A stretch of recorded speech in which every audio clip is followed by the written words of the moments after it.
خویندرونو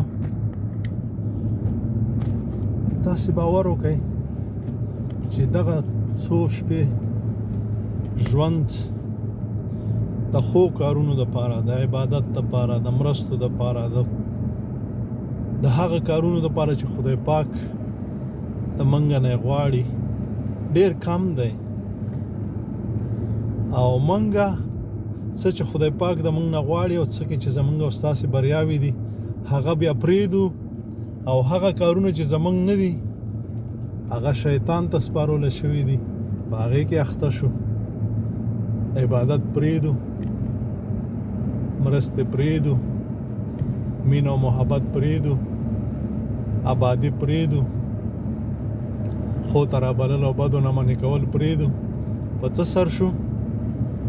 په هغه کارونو سر شو چې خدای پاک موږ او تاسو ته په قرآن کې او رسول الله صلی الله علیه وسلم را لېږلی احادیثو کې چې دا مه کوئ، غیبت مه کوئ، حرام مه خورئ، ظلم مه کوئ، بدنیتي مه کوئ، کینه مه کوئ، چاته کوئی مه کنئ، د چا په حیا باندې حملې مه کوئ، څه چې ځان ته غواړئ نورو ته یې وغواړئ او داسې نور.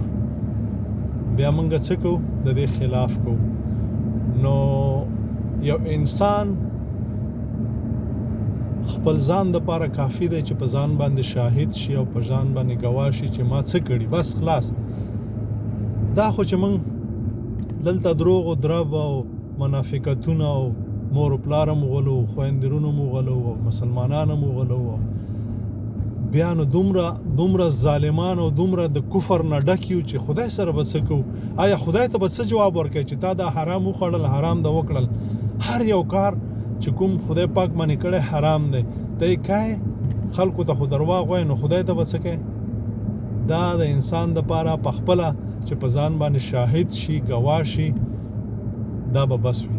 السلام علیکم ورحمت الله وبرکاته.